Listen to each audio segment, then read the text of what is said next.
കഴിഞ്ഞ 3 പതിറ്റാണ്ട് കാലമായി ചെറുപുഴ പട്ടണത്തെയും മലയോര മേഖലയെയും കുളിരണിയിച്ച കുളിർമ ജോസ് നിര്യാതനായി. കേരള വ്യാപാരി വ്യവസായി ഏകോപന സമിതി മുൻ എക്സിക്യൂട്ടീവ് അംഗമായി പ്രവർത്തിച്ചിരുന്ന ജോറിസ് എബ്രഹാം നിലവിൽ ചിറ്റാരിക്കാൽ വ്യാപാരി വ്യവസായി ഏകോപന സമിതിയിൽ എക്സിക്യൂട്ടീവ് അംഗമാണ്. Cherupuzha lions club, rotary club തുടങ്ങിയ ഇന്റർനാഷണൽ ക്ലബ്ബുകളുടെ ഭാരവാഹി കൂടിയായിരുന്നു. മികച്ച വ്യാപാരിക്കുള്ള നിരവധി പുരസ്കാരങ്ങൾ ലഭിച്ചിട്ടുണ്ട്. ചെറുപുഴ ബസ് സ്റ്റാൻഡ് ആരംഭിച്ച സമയത്ത് തിരുമേനി ഭാഗത്തുള്ള ബസ്സുകൾ സ്റ്റാൻഡിൽ കയറാതിരുന്നപ്പോൾ കുളിർമ ജോസും ഉദയ ജോസും കൂടിയാണ് ബസ്സുകൾ സ്റ്റാൻഡിൽ കയറാൻ ഇടപെടൽ നടത്തിയത്. സോനയാണ് ഭാര്യ. ജിറിൽ, ജിതിന എന്നിവർ മക്കളാണ്.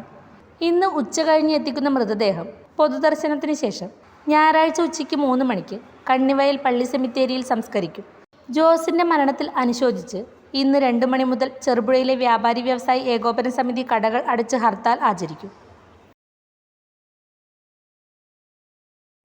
കൊല്ലംപറമ്പിൽ ബോർവെൽസ്, ചെറുപുഴ. കുഴൽ കിണറുകൾ ഏറ്റവും കുറഞ്ഞ നിരക്കിൽ നിർമ്മിച്ചു നൽകുന്നു. മാസ്റ്റർ ഡ്രില്ലിംഗ്, ട്രാക്ടർ ഡ്രില്ലിംഗ്,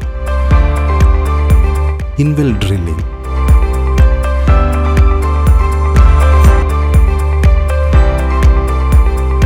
കുഴൽ കിണറുകൾക്ക് കമ്പ്യൂട്ടറൈസ്ഡ് സ്ഥാനനിർണ്ണയം. കേരള സർക്കാർ അംഗീകൃത ഏജൻസി.